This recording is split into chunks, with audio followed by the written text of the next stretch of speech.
Welcome to Confessions of a Terrible Leader, where real leaders share the raw truth about the lessons they learned the hard way so you don't have to. Join our host, Layci Nelson, founder of Transcend Leadership Collective and former terrible leader. On this podcast, we invite you to step into the confessional and get real with the messy stories and behind-the-scenes reality of leadership. Let's get to it.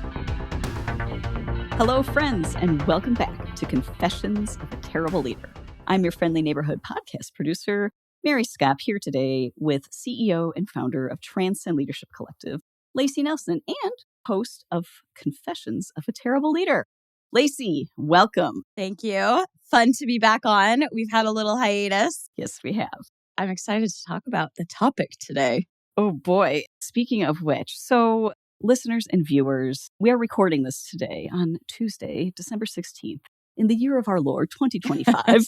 And we are obviously closing in on Christmas, holidays, surviving all the concerts. All of our collective children are involved in so many different musical things. Yes. And this is the last episode we're recording for 2025, and it will actually be the first episode that we air in 2026. And the burning question is, Layci, what was your biggest mistake / misstep of 2025? Let's go. Okay. When you gave me a little tiny bit of warning that this was going to be my question today, it took me a while. I was like, what is it? What was my biggest misstep? And I'm thinking through all of my interactions with clients and, things I wish I would have done better or differently with the team, and definitely had some things that came to mind. But then it just hit me. And those moments when you're like, that's it. Like, oh my gosh, that's it. I had this clarity moment. And I'm embarrassed to say it. I'm still not on the other side of it. So I'm sharing it with you as it's like a current frustration. And it's nothing huge. It's a small thing that has a big impact on my mental health and just clarity and all those things. Here it is. This is going to sound ridiculous, but scrolling my phone before I go to sleep and when I wake up. I had been out of the habit. Yep. I'd been so good for a while. And then the creep just came back of like, oh, I'm just going to check this before I go to sleep. Yeah. The phone is my alarm. So I sleep with it by my bed. Right. When my dad was sick, I used to sleep with the phone not in the bedroom. And then my dad got sick. And before he passed, I just got into this habit for a couple of years of having the phone next to me all night on. Oh, yeah. In case of emergency. Totally. And then my habits of scrolling started. I used to be disciplined and I was like, oh, just a little bit. It's a slow creep of the bad habits. Yes. And now I am working on my discipline again, coming up with a new, I need to plug it in across the room where I can't grab it off the nightstand. Yep. Because I'm back in that horrible habit of scrolling before I go to sleep and the first thing I do when I wake up. And that is so detrimental to my well-being, to my focus. Yeah. It's like eating too much candy. In the moment it feels like, oh, this is good. But then you're going to feel horrible a little bit later. Yes. Yeah. So that is my biggest mistake. It's not huge, but the impact of it. Yeah. With all the other stressors in life. Yeah. This is a stressor I actually can choose to participate in or not. Right.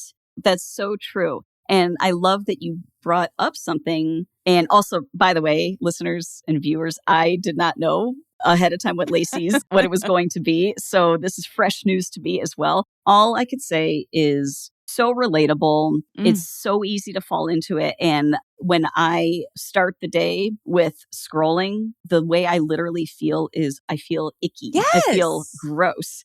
And I know it's very easy to roll your eyes at this kind of thing. I get it. But the thing is, I think if you're being deeply honest, you can't ignore the ripple effect. And it really does. I experienced this myself. It absolutely impacts your productivity and flow of the day. I really want to protect my mornings and obviously nighttime. So I'm revealing a bit about myself here, but Layci, you've known me for a decade now, and there was a lot going on in my life at the time. It was kind of like a grade A disaster all the time. But on the regular, I'd be up until 1 a.m., 2 a.m. I had 5 tiny wild kids. To me. And you were like, I was like, oh, I was up till like 2 a.m. again. And you were like, what? Yeah. How? You have 5 kids. How do you stay awake that long? Oh my gosh. It was a combination of a lot of different things. Yes. So I give myself that grace for that particular time of my life. And I'm very happy to say that I absolutely do not do that anymore. I think you're still making up for the... I am. I Yes. am. Well, I feel like something like that takes years to undo. And going back to the ripple effect, the impact of that is absolutely huge. You know, I think about all of these platforms are designed like with the infinity scroll, like Pinterest, Facebook. Yes. It's like, who are these people? I don't Right. even know these people. Oh my gosh. I deal with enough drama of people that I know that are serious situations. Why am I like all of a sudden deep diving this Facebook or Instagram story and going back and try? Yeah. What am I doing? What am I doing? Also, Aunt Susan, I don't want to know about No. the latest drought. So no offense to Aunt Susans out there. I'm sure you're lovely, but you know. Right. It's about the intentionality of protecting your energy, emotional energy, physical energy, psychological, all of them. Yes. Yeah. I've just been giving away, paying people. That's what I'm doing when I scroll. I'm paying them to take my energy, to take my physical, emotional. For me, it's like very much emotional and cognitive energy, right? Man. And it really does just set the tone for the rest of my day. And so anyways, I'm committing right now. Mary, check me on this next Q&A, how I'm doing. Okay. So absolutely. I'm committing to, I am going to plug my phone in across the room starting tonight. There's no reason I need to have it right next to me. I can plug it in across the room. Nick's away from home, but I will wake up if it rings. He's on the push through function, right? Use your technology. Yes. I will do that. And I will no longer start my day with the scroll. Once I'm up, feet on the ground to go shut off the alarm, I am not flopping back on my bed with the phone, which is what I want to do. Right. I'm going to stay up and just get the kids up, turn on the Christmas tree, turn on the Christmas music, light a candle. What a much better use of my first 20 minutes of my day. Right. Yes. I'm right there with you. And I have not so much been in the scrolling habit at nighttime lately, but sometimes morning. That can be a tricky one. And oh boy, yes, indeed, such a slippery slope. So you mentioned some really beautiful, simple things that you're going to do in the morning as a way of removing yourself from that temptation and moving into meaningful work activities. Beyond that, thinking about, and I'm putting you on the spot here, but after the kids go off to school, you know, what are you going to move into? Because I know for myself, it can be very tempting. It's like I get the kids off to school, which on some days feels like I just won an Olympic gold medal. Okay. Yes. You're all on time today. Holy cow. And sometimes I do just want to dive back into bed after they go off to school. But it's like, no, Mary, don't do that, Mary. So after the kids go off to school, what kind of comes to your mind as a way to continue into a meaningful way of managing the morning, I guess? Well, often by the time the kids go to school, my last one's out the door at 7:30. I've already got a client that's going to be needing something within 30 minutes to an hour after. So I have that nice transition to launch into, oh, now it's work time. Yeah. Click on work mode. That's not always the case. But one thing I have gotten really disciplined about is time blocking my calendar. Every Sunday night, I sit down and I write out the family calendar for the week, which is its own circus, but write out where everybody's going to be when. And, you know, I would love to have the Weasley clock where it just shows you where everyone is. But yeah, I mean, we kind of have that, I guess, with Find My. Yes. So having the calendar all written out. And then what I do is I go into my work calendar. Really, my Google calendar is all of my calendars merged. So it's my work calendar, my podcast recording calendar, my kids' band schedules, our family stuff. Everything is merged on there. And so I take a look at what does my week look like. And if I have blocks of time, I used to be like, oh, I want my literal white space. Well, I realized I fill my literal white space with sometimes literal not good things for me. So now I will schedule in, I want to get this admin task done during this time, or I'm going to get my workout in, or I'm going to go walk the dog for 2 miles or whatever during this window. giving myself the freedom to flex it, but also hold myself accountable to the intention. Mm-hmm. That's been a work in progress. It used to be like, oh, I didn't accomplish everything on my calendar. I feel like a failure. Or I'd go to the other extreme because I'm an Enneagram 8. We don't do anything partway. And I'd just be like, I'm not going to let that calendar run my life and tell me what to do. So, yeah. Yep. So I have learned with age, I'm almost 47, so I guess it's time. I'm getting a little better about actually utilizing it as a tool and a guide and learning how to turn up and down some of those parts of my personality and wiring that serve me better in other places than that. So that's relatable and amusing. I'm not an Enneagram 8, but I'm married to one. Mm-hmm. But I think we balance each other out beautifully. I'm a 4. Mm-hmm. That may mean some things to some of you, and some of you are like, I don't know what you're talking about. I'm anti-Enneagram. That's okay. That's fine. Yeah, you do like you. This is not an Enneagram podcast. Get it together, ladies. Right. It's like, stop talking about the Enneagram right now. Okay. Sorry. Noted. Don't worry. This is not an Enneagram podcast, and it will not be. We just find it to be a useful tool. And that's right. That's it. That's really it. That's it. I find it really helpful. And again, you have to be careful about this because I have also fallen down the rabbit trail of, I want to learn about the whole world's morning routines. Okay, Mary. I tell myself, Mary, you don't need to learn about everyone in the world's morning routines because they don't have your life. You don't have their life. Mm-hmm. You know, at some point, just the nonsense has to stop and you just have to do things that make sense, I guess. Yes. My life has been in a tremendous amount of upheaval for the last few months. Mm-hmm. I've moved. I lost my dear father-in-law. We have been through some stuff, to say the least. It's been very heavy and also very activity heavy, too. So emotionally heavy and just nonstop movement. Yes. So it's very easy in those times to lose really even the ability to ground yourself, kind of anchor yourself. But because this is not my first rodeo with lifing, I'm like, okay, anchor yourself in the things that you know you can do. Doing one thing every day around the same time. Mm-hmm. And it could be so many different things, like a short walk. You know, it seems like kind of a ridiculous thing, but every single morning, the first thing I do is I brush my teeth and I splash my face with ice cold water. It's just a thing, but it wakes me up and it's like a signal to my brain. Okay, let's go. Day started. Day has started. And it's just a very, very, very tiny thing, but it's just about the everyday things, the things that ground us, I think are so often extremely simple and very, very boring. And that's okay. For me, it's making coffee. Oh, that's next. So that is my officially, the day has started. Yes. The coffee pot's on. Yep. Or the French press or whatever. I use the coffee pot. My husband's like, how uncivilized. He's a French press person. So whoever gets up first makes the coffee the way we want to make it. Sure. Right. Nick is like, how dare you? Yes. Yeah. He drinks it anyway, though, mind you. Oh, yeah. He drinks my coffee pot coffee. There you go. That's right. Take that, Nick. No, sorry. Nick is great. I love Nick. We're good.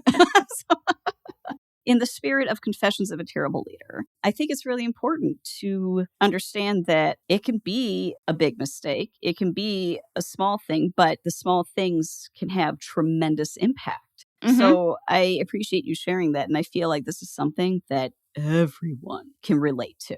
Yeah. Everyone. Yeah. And I think the reminder for me of once I think I have a tendency just quote unquote conquered, and I'm like, I'm done with that, moving on. Yes. That's when I'm in trouble, right? Yes. I stopped being vigilant about my phone use because I had gotten actually quite self-righteous about how good I had gotten about not using. And yes. Thank you, everyone. Thank you. Yeah. Then the universe was like, oh, you're cute. No. Right. So how many cat videos are you going to watch? Exactly right. Exactly right. Yeah. They're dog rescue videos and geese chasing people. But yes. Oh, yes. Exactly. Wow. I do remember you telling me this before, and that is the most Layci thing ever. Geese chasing people. So, like, you go from weeping over a dog rescue to, like, geese chasing people, and you're like, that's cackling. Hilarious. Cackling. Yes. With geese chasing people. Yeah. Yep. Right. And you know what? I think that's also a great way to point out is this extreme juxtaposition. Like, okay, here we are weeping over a dog rescue video. And then you're like cackling over a geese chasing video. Yeah. I really don't think our brains ourselves were ever meant to handle such an influx of information on such a wide spectrum in such a short amount of time. Yes. No wonder we're all like, we have attention spans of 2 seconds. And completely discombobulated and feeling uncentered when I'm like, oh, funny goose. Oh, genocide. I mean, literally like. Literally. Yes. On top of each other. I know. So, I know. It's like, oh my gosh, how can, you just got to like, you have to put the phone down and walk away because it just becomes. We're not built for that. No. Our brains have not caught up to the technology. I don't know that they should.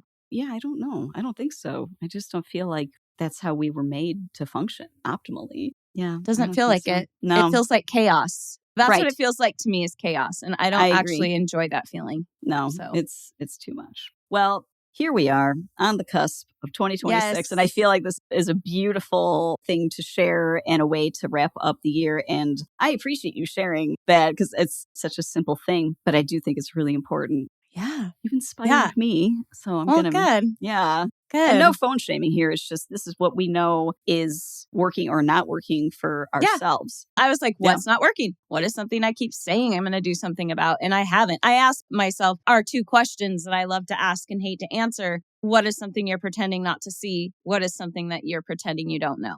Ugh. And really sitting with those. Oh my gosh. You know they're good because even just now when you're asking those questions, they always make me the tiniest bit uncomfortable.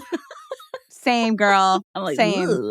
Uh-huh. Yeah. But it's great. It's so helpful. But ask yourself those 2 questions and and you'll feel uncomfortable. Mm-hmm. Mm-hmm. And it's a starting point for what can I adjust? Right. And hopefully you'll come away with something from that. Absolutely. Well, Layci, I think this is a perfect way to wrap up our final episode of 2025. Wild. It was a wild year, an amazing year. Yes, it was. And we have so much ahead of us in 2026. Mm-hmm. Are there any parting words you want to share with our listeners and viewers out there? Gratitude. I am thankful for all of you. That is what I want to share is just looking at the people that tune in and watch. And, we look at our analytics all the time and it's easy to just think of them as numbers. But often Mary and I both will pause and be like, it's insane that this many people, and it's not a massive number. But I mean, if I were to walk into a room and that many people and real faces were looking back at me and curious about what we were sharing and feeling some encouragement from it, that's what I try to always remember is there is a real live person sitting behind that. And I'm thankful for every single real live person, whether it's an episode that gets 1 listen or hundreds. It's very, very encouraging and humbling. And I'm hoping that what we're doing is, I think if you keep coming back, we're making some kind of positive contribution and giving you some tools or some nuggets or even just some camaraderie and knowing like you're not alone in any of this complex thing called life that we're trying to figure out how to do and serve people well. So I'm thankful for all of you. Yeah, no, that's beautiful. And I too am grateful for all of you listeners and viewers out there. Thanks for listening. Thanks for watching. Thanks for showing up and being a part of the Confessions of a Terrible Leader community. Mm-hmm. And here's to being honest with others and ourselves and continuing the journey. So thank you so much, friends. And until next time, go manage like a leader. Thanks for listening to Confessions of a Terrible Leader. If you're feeling brave and have your own terrible leader story that you'd like to share, head over to transcendleadershipcollective.com/podcast to fill out a guest application. We'd love to hear from you. Confessions of a Terrible Leader is hosted by Layci Nelson and produced and edited by Fixation Point Productions. Music is by Leif Olson and Mary Scott from the band The Number of Months. Confessions of a Terrible Leader is a free leadership resource offered by Transcend Leadership Collective. If you are ready to refuse the limits of average leadership and join the leadership revolution, visit transcendleadershipcollective.com to check out our offerings for engaging workshops, strategic planning, and more. Thank you so much for listening. Don't forget to like, subscribe, and leave us a review. And until next time, go manage like a leader.